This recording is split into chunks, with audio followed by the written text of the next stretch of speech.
ফ্রিজের যে আগুন, সেই আগুনের সবশেষ জানাতে যুক্ত হয়েছে আমি নাইম আবির। আপনারা দেখছেন স্টার নিউজের ডিজিটাল মিডিয়া। আপনাদের সবাইকে স্বাগত জানাচ্ছি।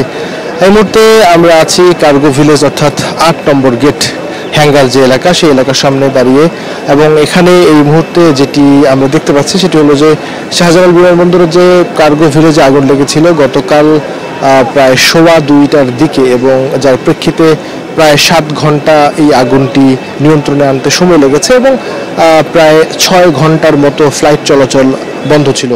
এই মুহূর্তে যদি বলি আজকের চিত্র, এখনো পর্যন্ত কার্গো ভিলেজের যে C&F এজেন্টদের যে বসার জায়গা এবং একই সাথে কুরিয়ার সার্ভিস যে এলাকা, অর্থাৎ এক্সপ্রেস কুরিয়ার যেখানে বসে বা যেখানটায় তাদের মালামাল রাখা হয়, সেই জায়গাটিতে কিন্তু ধোঁয়ার কুণ্ডলী আমরা এখনো পর্যন্ত দেখতে পাচ্ছি। এবং সেই জায়গা থেকে যদি একটু দেখাতে চাই এই মুহূর্তে সেই ধোঁয়ার চিত্র আমাদের ক্যামেরায়, তাহলে নিশ্চয়ই দেখা যাচ্ছে যে আগুন থেমে গেছে। গতকাল যদি বলি যে গতকাল প্রায় 9:30 নাগাদ ফায়ার সার্ভিস থেকে বলা হয়েছিল যে সরাসরি এখানে যে আগুন নিয়ন্ত্রণে আসবার যে ব্যাপারটি বলা হয়েছিল, প্রায় 37টি ইউনিট এখানে কিন্তু কাজ করেছিল ফায়ার সার্ভিসের, এবং এই দীর্ঘ সময় কাজ করবার পরে 7 ঘন্টার বেশি সময় ধরে কাজ করবার পরে কিন্তু তারা আগুন নিয়ন্ত্রণে আনতে সক্ষম হয়েছিল। তবে এই মুহূর্তের পরিস্থিতি যদি বলি, তাহলে আমাদের ক্যামেরায় আসলে আমরা দেখানোর চেষ্টা করছি যে ঠিক কি অবস্থা এই মুহূর্তে বিরাজ করছে। কুরিয়ার সার্ভিস অর্থাৎ যে এক্সপ্রেস কুরিয়ার স্থানগুলো রয়েছে, সেই গুদাম ঘর অর্থাৎ যেখানে আসলে মালামাল রাখা হতো, এখানে ইলেকট্রনিক যন্ত্রপাতি, কেমিক্যালের বিভিন্ন রকমের মালামাল, গতকাল আমরা যতটুকু জানতে পেরেছি যে কেমিক্যাল পদার্থ আনা হয়েছিল, আমদানি করা হয়েছিল। মূলত এই শাহজালাল বিমানবন্দরের যে কার্গো টার্মিনাল, সেই কার্গো টার্মিনাল থেকে প্রতি বছর প্রায় 5 লাখ টনের বেশি কিন্তু মালামাল আমদানি রপ্তানি করা হয়।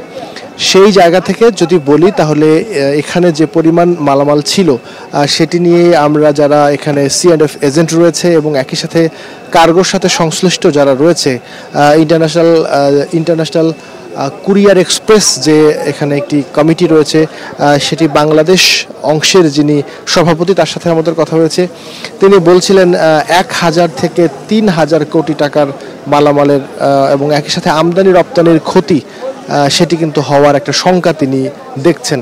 এবং একই সাথে এই ঘটনার প্রেক্ষিতে 2টি তদন্ত কমিটি গঠন করা হয়েছে। প্রথম যে তদন্ত কমিটি সেটি হচ্ছে বিমান বাংলাদেশ এয়ারলাইন্সের 7 সদস্যের, এবং পরেরটি হচ্ছে অর্থ মন্ত্রণালয়ের একটি কমিটি।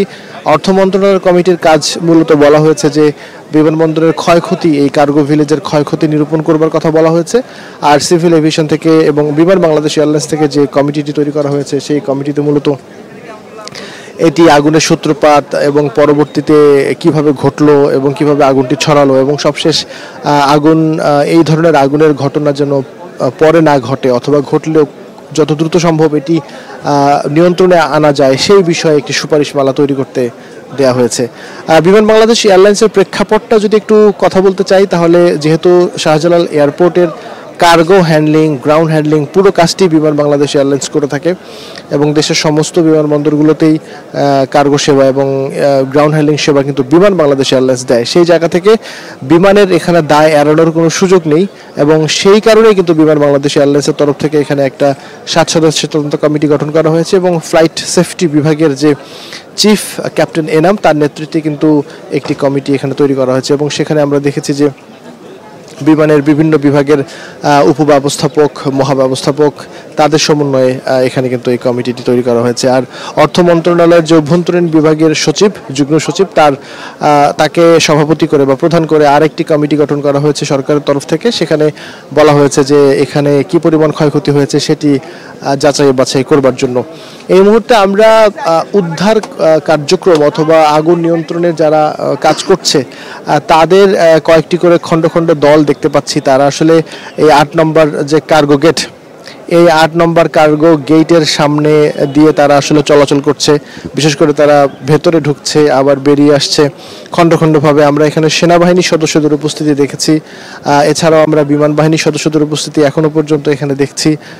পুলিশের সদস্যরা রয়েছেন, ফায়ার সার্ভিসের সদস্যরা তো কাজ করছেনই, এছাড়া র্যাবের সদস্যদেরকেও আমরা দেখছি। এবং বিমানবন্দরের এই এলাকাটাতে অতিরিক্ত সতর্কতা জারি করা হয়েছে, মোতায়েন করা হয়েছে, যেন কেউ সাধারণ কোনো দর্শনার্থী, উৎসুক জনতার প্রবেশাধিকার এখানে সংরক্ষণ করা হয়েছে। শুধুমাত্র যারা সংবাদকর্মী এবং এই বিমানবন্দর অপারেশন অর্থাৎ পরিচালনার সাথে যারা সংশ্লিষ্ট, শুধুমাত্র তাদেরকে এখানে প্রবেশ করতে দেওয়া হচ্ছে।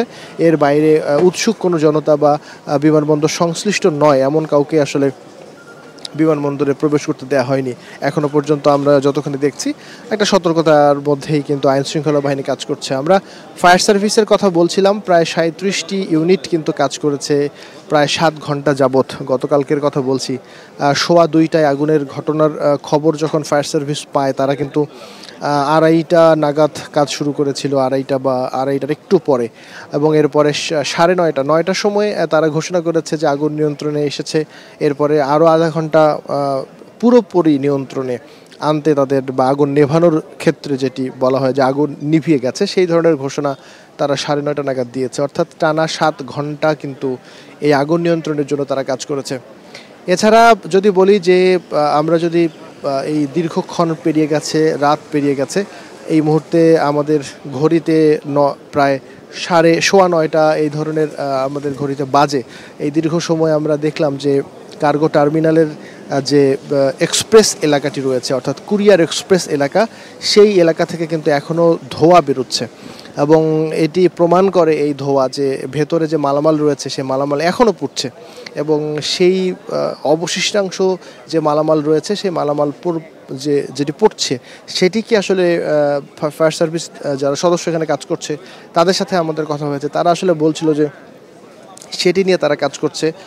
অবশিষ্ট যে ভেতরে যেহেতু এখানে অনেক বেশি কাঁচামালের পণ্য থাকে, ইলেকট্রনিক পণ্য রয়েছে, ঔষধজাত পণ্য রয়েছে, এবং সবথেকে যেটি আগুনটি সবথেকে বেশি ছড়াতে সহযোগিতা করেছে সেটি হলো কেমিক্যাল পণ্য। এখানে কেমিক্যাল পণ্য রয়েছে, এবং শাহজালাল বিমানবন্দর থেকে যেটি বললাম, প্রতি বছর প্রায় 5 লাখ টন এই কার্গো আমদানি রপ্তানি হয়। সুতরাং এটি বলার অপেক্ষা রাখে না যে কী পরিমাণ কার্গো এখানে ছিল। এবং এখানে কার্গো যেগুলো আমদানি হয়, অর্থাৎ বাইরের দেশ থেকে যেখানে আনা হয়, সেটি কিন্তু খালাস হতে 7 থেকে 10, 12, 15 দিন পর্যন্ত লেগে যায়। সুতরাং যদি বলি যে গত 15 দিনের কার্গো কিন্তু এখানে মজুদ ছিল, অর্থাৎ 10 থেকে 15 দিন কমপক্ষে, অর্থাৎ এই 10 থেকে 15 দিন যে কার্গোগুলো এসেছে 10 থেকে 15 দিন আগে, সেই কার্গোগুলো কিন্তু এই ভয়াবহ যে অগ্নিকাণ্ড ঘটেছে সেই অগ্নিকাণ্ডের মধ্যেই পড়েছে। এবং যারা এখানে সিএনএফ এজেন্টদের সাথে আমরা কথা বলছিলাম, তারা আসলে বলছিল যে আগুনের যে অবস্থা আমরা গতকাল দেখেছি, তাদের দাবি হচ্ছে যে কার্গো ভিলেজ আসলে আর কোনো কিছুই অবশিষ্ট থাকবার কথা নয়। যদিও আমরা আজ সকালের কিছু ভিডিও চিত্র আমরা দেখেছি সিভিল এভিয়েশন এবং ফায়ার সার্ভিসের যে ইউনিট তাদের তরফ থেকে, সেখানে আমরা দেখছিলাম যে হ্যাঙ্গারের অংশ বা এই কার্গো যে ভিলেজের ভেতরের যে অংশ, সেই অংশে কিন্তু আমরা দেখলাম যে খানিকটা একেবারে ধ্বংসাবশেষ। যদিও ফায়ার সার্ভিস থেকে বলা হয়েছে যে ঠিক কী পরিমাণ ক্ষয়ক্ষতি হয়েছে, কত টাকার আর্থিক মূল্য এই ক্ষয়ক্ষতির, সেটি বলতে তাদের সময় লাগবে, এবং আগুনের উৎপত্তিটি আসলে কিভাবে হলো সেটি নিয়েও আমরা এখনো পর্যন্ত একটা ভালো কোনো ব্যাখ্যা এখনো পর্যন্ত কেউ দিতে পারেনি। সিভিল এভিয়েশন থেকেও পারেনি, ফায়ার সার্ভিসের কর্তৃপক্ষ তারাও আসলে বলতে পারেনি যে ঠিক কীভাবে এখানে এই আগুনের সূত্রপাত হয়েছে। তবে আমাদের এখানে যারা সিএনএফ এজেন্ট, অর্থাৎ যারা এখানে এই কার্গো হ্যান্ডলিংয়ের সাথে জড়িত, যারা কাজ করছে বা কাজ করে, তাদের মধ্য থেকে বিভিন্ন রকমের কথা আমরা শুনেছি। কেউ বলছেন যে এখানে শর্ট সার্কিট হওয়ার একটা সম্ভাবনা থাকে, যেহেতু কুরিয়ার এক্সপ্রেস কুরিয়ার এলাকায় এই ঘটনাটি ঘটেছে, এখান থেকে মূলত আগুনের সূত্রপাতটি হয়েছে। এবং সেখান থেকে যদি বলি তাহলে এর পরে আরেকটি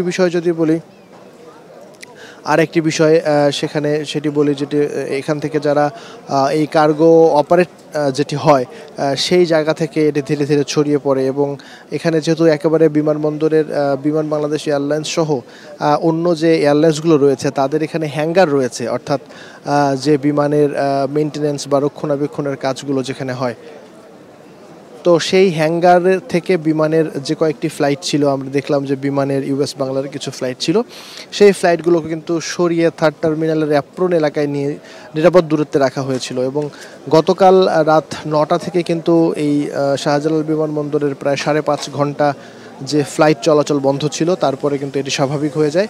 এবং ঢাকার বাইরে থেকে যে ফ্লাইটগুলো আসলে শাহজালাল বিমানবন্দরে আসার যে জন্য যেগুলো প্রস্তুত ছিল সেগুলো আসতে থাকে। আর যেগুলো ডাইভার্ট হয়ে গিয়েছিল, অর্থাৎ ঢাকার বদলে আমরা যদি জানি যে চট্টগ্রাম বিমানবন্দরে ল্যান্ড করেছে, সিলেটে ল্যান্ড করেছে এবং কলকাতায় ল্যান্ড করেছে, সেই ফ্লাইটগুলোকেও কিন্তু এরপরে 9টার পর থেকে তারা কিন্তু ঢাকায় ফিরতে শুরু করে। সুতরাং এই হচ্ছে ফ্লাইট চলাচলের অবস্থা।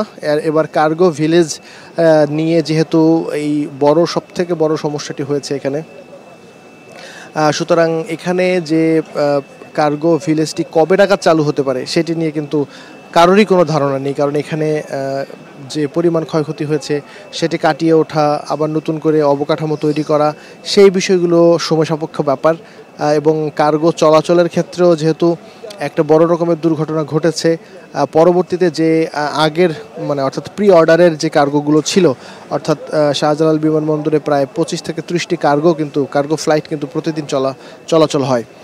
সেক্ষেত্রে আজকে যে কার্গো ফ্লাইটগুলো ঢাকায় নামবে, সেই ফ্লাইটগুলোর যে কার্গোগুলো রয়েছে সেগুলো কিভাবে রক্ষণাবেক্ষণ করা হবে বা কিভাবে সেগুলোকে যাদের প্রি অর্ডার করা হয়েছে বা ব্যবসায়ীদের হাতে কিভাবে তুলে দেওয়া হবে, সেই বিষয়গুলো নিয়ে কিন্তু কোনো তথ্য আমাদের হাতে নেই। কারণ সিভিল এভিয়েশনের তরফ থেকে এই ধরনের কোনো তথ্য আমাদেরকে বলা হয়নি, জানানো হয়নি। তবে সিভিল এভিয়েশন থেকে যেটি বারবার বলা হয়েছে সেটি হলো যে তাদের মূল যে লক্ষ্য ছিল বিমানবন্দরের এই ফ্লাইট চলাচলের যে বিষয়টি, সেটিকে স্বাভাবিক করা, এবং তারা সেটি 5 থেকে 5.5 ঘন্টার মধ্যে তারা কিন্তু তাদের এই ফ্লাইট চলাচলটি স্বাভাবিক করতে সক্ষম হয়েছে। এবং গতকাল বিমান উপদেষ্টা এখানে আগুন পরিদর্শন করতে এসেছিলেন এবং তিনি কিন্তু এখানে আগুন পরিদর্শন করবার পরে জানিয়েছেন যে তিনি বলেছিলেন যে ক্ষয়ক্ষতির যেটি হয়েছে সেটির ক্ষতিপূরণের বিষয়টি নিয়ে কিন্তু সেটি কিন্তু একটি কিভাবে এখানে এই ক্ষয়ক্ষতির পরিমাণ কি নিরূপণ করা, এবং এর পরবর্তীতে যারা আসলে এখানে ক্ষতিগ্রস্ত হয়েছে তারা আসলে ঠিক কীভাবে এই ক্ষয়ক্ষতি কাটিয়ে উঠতে পারে সেটি নিয়েও কিন্তু একটা বড় ধরনের বিষয় রয়েছে। কারণ যারা ক্ষতিগ্রস্ত ব্যবসায়ী তাদেরকে কিন্তু আমরা এখানে লক্ষ্য করেছি। তো এখন যদি আমি এখানকার পরিস্থিতি বলি, তাহলে নিশ্চয়ই আপনারা দেখতে পাচ্ছেন যে আগুনের যে ধোঁয়া, সেই ধোঁয়া কিন্তু এখনও এখান থেকে এই টার্মিনাল ভবন থেকে বের হচ্ছে।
আরেকটা টিম আইতাছে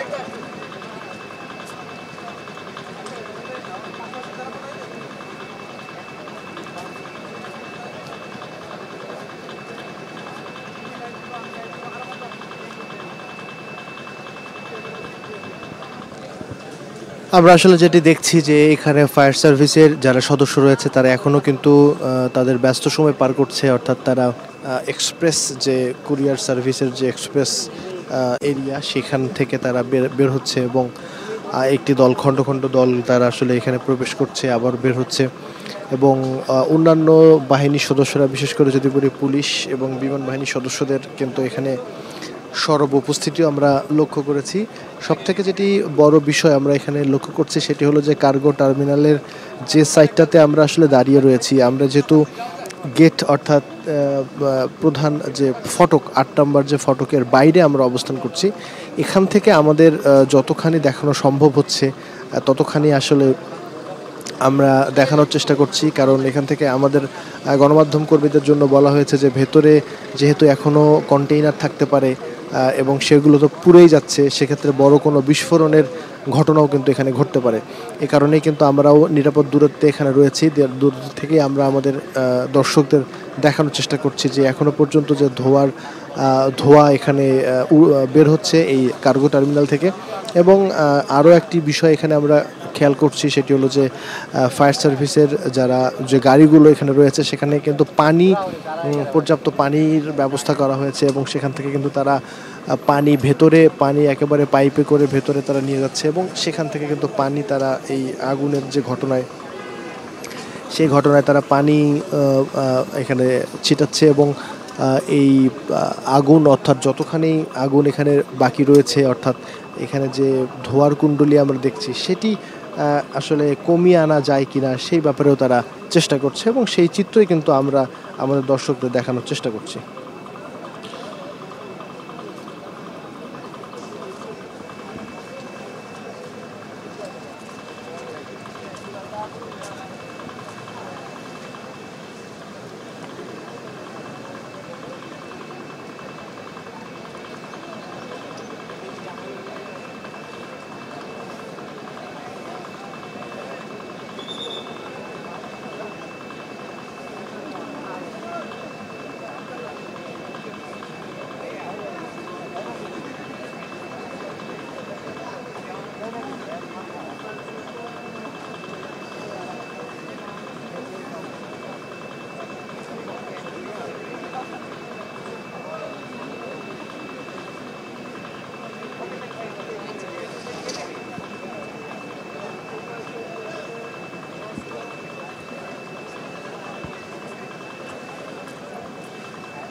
আমরা এখনো দেখতে পাচ্ছি যে ধোয়ার যে চিত্র সেটি কিন্তু এখনো পর্যন্ত আমরা আমাদের দর্শকদের দেখানোর চেষ্টা করছি যে কার্গো যে টার্মিনালটি রয়েছে সেই কার্গো টার্মিনাল থেকে এখনো যে ধোঁয়া বের হচ্ছে এবং এখানে যে মালামাল রয়েছে বিশেষ করে কাঁচামাল থেকে শুরু করে ইলেকট্রনিক পণ্য এবং একই সাথে আরেকটি গুরুত্বপূর্ণ বিষয় কেমিক্যালের যে এখানে মজুদ ছিল, অর্থাৎ যেহেতু আগেই বলে রেখেছি আমরা আমাদের দর্শকদের জন্য যে আমদানি পণ্য অর্থাৎ এই বিমানবন্দরে যে পণ্যগুলো আসলে নিয়ে আসা হয় বিভিন্ন দেশ থেকে আমদানি করা হয়, সেই আমদানি পণ্যটি খালাস হতে 7 থেকে 15 দিন পর্যন্ত লাগে এবং এই 7 থেকে যে 15 দিন এই আমদানি পণ্যগুলো আনতে যে সময় লাগে সেই সময়ের প্রেক্ষিতে কিন্তু আমরা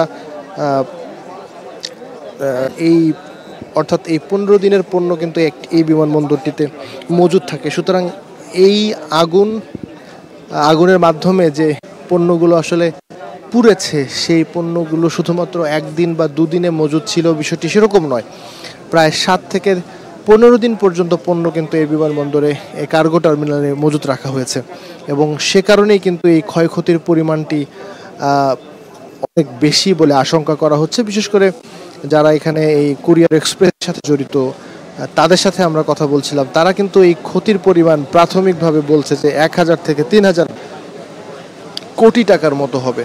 সুতরাং সেটি একটি চিন্তার বিষয় এবং দুশ্চিন্তারও বিষয়। এখন আমরা এই মুহূর্তে নিশ্চয়ই আমাদের দর্শকদের দেখানোর যে চেষ্টা আমাদের যে আগুনের চিত্র, ভেতরে কিন্তু এখনও বিকট বিকট শব্দ হচ্ছে, অর্থাৎ এটি কিন্তু বলাই যাচ্ছে বা বোঝাই যাচ্ছে যে এখানে কন্টেইনারগুলো যেগুলো ছিল সেগুলো কিন্তু এখনও বিস্ফোরণ হচ্ছে এবং সেই বিস্ফোরণের শব্দ কিন্তু আমরা যারা এখানে সংবাদকর্মী গণমাধ্যম কর্মী রয়েছে তারা কিন্তু এখানে শুনতে পাচ্ছি যে ঠিক কি পরিমাণ বিকট আওয়াজে কিন্তু এখানে এইগুলো হচ্ছে এবং একের পর এক কন্টেইনার ব্লাস্ট হচ্ছে এবং এই ধরনের বড় কোনো বিস্ফোরণের শঙ্কায় কিন্তু সিভিল এভিয়েশনের তরফ থেকে বা ফায়ার সার্ভিসের তরফ থেকে সাধারণ মানুষ জনতা তারা যেন কাছাকাছি যেতে না পারেন সেই ব্যাপারে তারা কিন্তু গুরুত্ব দিচ্ছে।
ঘোরাঘুরি করতেছেন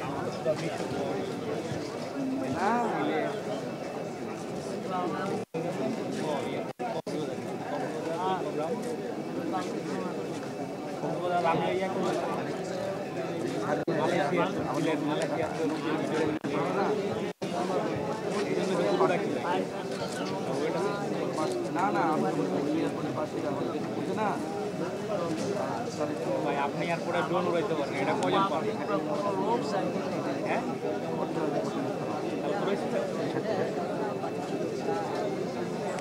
ড্রোন সাড়ে টু ক্যান্টিন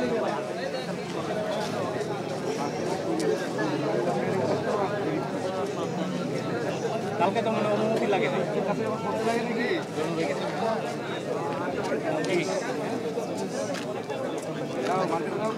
অনেকেই ড্রোন রয়েছে 71 সময় সবাই এই ভিডিওটা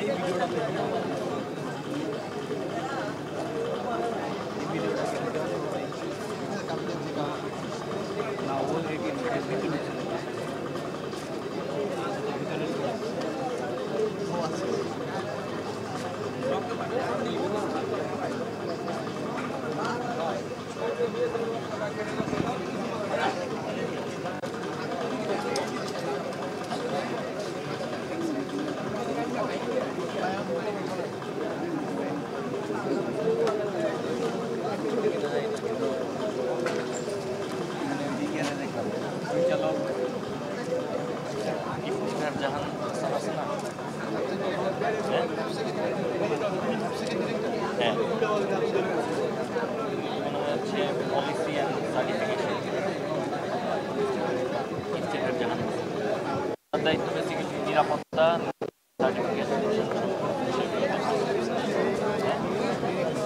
অ্যাপসেক না তো বিবেচকের বিবেচকের সদস্য পরিচালক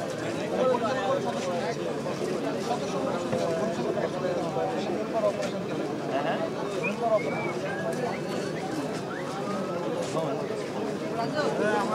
আমি জিজ্ঞেস করলাম কয়েকটা কথা আমি ছিলাম না আমি যাই হ্যাঁ নর্মালি কিন্তু কথা বলতে ভাই আমরা ভাই কয়েকজন হ্যাঁ আমির ভাই আমরা কয়েকজন মিলে যদি বলি আমাদের এই গেটটার থেকে ছবি নিতে তাহলে check check check check check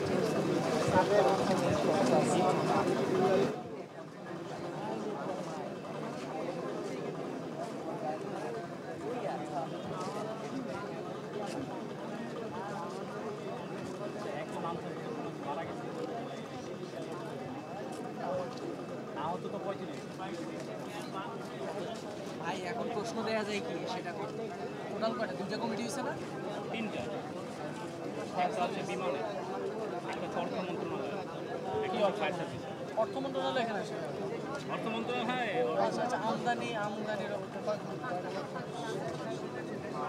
মানে ট্যাক্স ফায়ার সার্ভিস অর্থ মন্ত্রণালয় আর বিমান বাংলাদেশ এয়ারলাইন্স বিমান হ্যাঁ বেবিচক করবেন না বেবিও থেকে পরে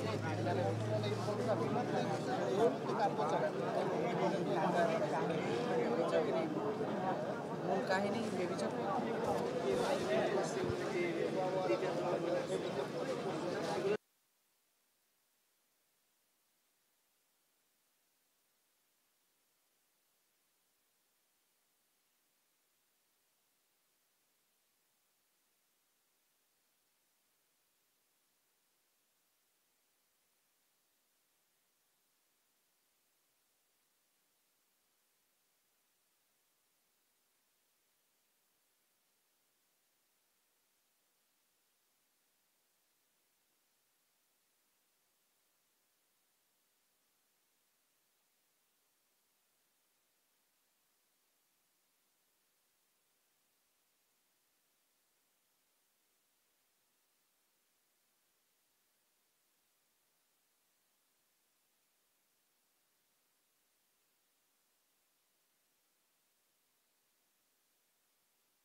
তো আমরা এখানে যেটি আমাদের দর্শকদের আসলে দেখানোর চেষ্টা করছিলাম যে ঠিক এই মুহূর্তে ঢাকা বিমানবন্দরের সামনে অর্থাৎ কার্গো ভিলেজের সামনে যে আগুনের ধোঁয়া, সেই ধোঁয়া কিন্তু আমরা এখনো পর্যন্ত দেখছি। এবং একই সাথে যদি বলি তাহলে সাধারণ যারা এখানে ব্যবসায়ী আছে, অর্থাৎ যাদের আসলে মালামালের কার্গো অর্থাৎ আমদানি করা যে কার্গো এখানে ছিল, সেই কার্গো তাদের সাথে আমরা কথা বলছিলাম। তারা আসলে একেবারে হতবিহ্বল হয়ে পড়েছে, বিশেষ করে সিএনএফ এজেন্ট যারা এখানে রয়েছে, এই যাদের মূলত এই ব্যবসা বাণিজ্যের কাজ মূলত যারা করে থাকে।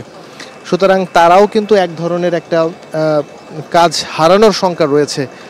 তাদের অনেকেরই আজ সকাল থেকে কাজে আসবার কথা ছিল, তারা কিন্তু এসেছে, কিন্তু তাদেরকে ভেতরে প্রবেশ করতে দেওয়া হচ্ছে না। কারণ ভেতরে যেহেতু এখানে বিস্ফোরক যে আমরা প্রায় কিন্তু এখানে শব্দ হচ্ছে, এবং এই শব্দ সেটি কিন্তু কন্টেইনারগুলো ব্লাস্ট হচ্ছে। এই সার্বিক বিষয়গুলো কিন্তু একটা এখানে ভয়াবহ পরিস্থিতি যদি বলি সেটি তৈরি করেছে। এবং আরেকটি বিষয় একটু জানিয়ে রাখি যে এখানে শুধুমাত্র যে তদন্ত কমিটি তৈরি করা হয়েছে বিমান বাংলাদেশ এয়ারলাইন্সের পক্ষ থেকে, অর্থ মন্ত্রণালয়ের পক্ষ থেকে এবং ফায়ার সার্ভিসেরও কিন্তু একটা তদন্ত কমিটি গঠন করা হয়েছে। সুতরাং এই 3টি কমিটি আমরা এখানে দেখেছি করা হয়েছে, এবং 5 থেকে 7 কর্মদিবসের মধ্যে এই বিমানবন্দরের আগুনের সূত্রপাত, ক্ষয়ক্ষতি নিরূপণ এবং পরবর্তীতে আগুন লাগলে যেন না লাগার সম্ভাবনা, এবং একই সাথে লাগার পরে কত দ্রুত এই আগুনটিকে নিয়ন্ত্রণে আনা যায় সেই সুপারিশগুলো দেবার কথা বলা হয়েছে। আরেকটি বিষয় একটু জানিয়ে রাখি, সেটি হলো প্রত্যেকটি বিমানবন্দরের নিজস্ব কিন্তু অগ্নি নির্বাপন ব্যবস্থা থাকে। সেটি ঢাকা বিমানবন্দরে কতখানি কাজ করেছে সেটি নিয়েও কিন্তু প্রশ্ন উঠেছে যে ঢাকা বিমানবন্দরের এই অগ্নি নির্বাপন যে ব্যবস্থাটি রয়েছে সেটি থাকার পরেও কেন দ্রুত এই আগুনটি নিয়ন্ত্রণে আনা গেল না, এবং ফায়ার সার্ভিসের এতগুলো ইউনিটকে কিন্তু নিয়ে আসা হলো, সেটি নিয়েও কিন্তু সাধারণ যারা এখানে দর্শনার্থী থেকে শুরু করে যারা সংশ্লিষ্ট এই আমদানি রপ্তানির সাথে বিশেষ করে, তারা কিন্তু প্রশ্ন তুলেছেন। এবং তারা বলছেন যে এখানে এই কালক্ষেপণ করা হয়েছে, সময় নষ্ট করা হয়েছে এই আগুনটি নিয়ন্ত্রণে আনবার যে প্রক্রিয়া। এবং ফায়ার সার্ভিসের যে গাড়ি, সেই গাড়িকে কিন্তু মূল গেটে অর্থাৎ 8 নম্বর যে কার্গো গেটটির সামনে আমরা এখন দাঁড়িয়ে আছি, সেখানে কিন্তু বলা হচ্ছে যে সেখানে তাদেরকে প্রথমের দিকে প্রবেশ করতে দেওয়া হয়নি, অনেক পরে তাদেরকে প্রবেশ করতে দেওয়া হয়েছে এই নিয়মতান্ত্রিক যে জটিলতা, সেই জটিলতার। এবং এর মধ্যেই কিন্তু যে এক্সপ্রেস যে এরিয়া কার্গো কুরিয়ারের এক্সপ্রেস কুরিয়ার, সেই কুরিয়ার থেকে কিন্তু ধীরে ধীরে আগুনটি কন্টেইনার এলাকা, আমদানি এলাকা, যেখানে রাসায়নিক পদার্থ বা দ্রব্য সামগ্রী রাখা হয়েছে, ওষুধ রাখা হয়েছে, সেখানে কিন্তু তা ছড়িয়ে পড়ে, এবং ছড়িয়ে পড়বার পরে কিন্তু একেবারে আগুনটি নিয়ন্ত্রণের বাইরে চলে যায়। তো এই ছিল শাহজালাল বিমানবন্দরের কার্গো কমপ্লেক্স থেকে আমার কাছে আগুনের সবশেষ। এখনও পর্যন্ত আমরা দেখছি যে ধোঁয়া উঠছে, এবং ফায়ার সার্ভিসের যারা কর্মী রয়েছে তারা কিন্তু সেই ধোঁয়া নিয়ন্ত্রণে চেষ্টা করছেন। ভেতরের যে পণ্যগুলো পুড়ছে সেটি কিন্তু এখনও স্পষ্ট বোঝা যাচ্ছে, এবং কিছুক্ষণ পরপর এখানে কিন্তু বিকট শব্দ হচ্ছে, শব্দে কিন্তু রাসায়নিক যে কন্টেইনারগুলো, সেই কন্টেইনারগুলো পুড়ছে বা ব্লাস্ট হচ্ছে সেটি কিন্তু হলফ করে বলা যায়। তো এই হলো আমার কাছে সবশেষ। পরবর্তীতে নতুন আর কি তথ্যপত্র থাকে সেটি নিয়ে আবারও আপনাদের সঙ্গে যুক্ত হব। স্টার নিউজের সঙ্গে থাকুন।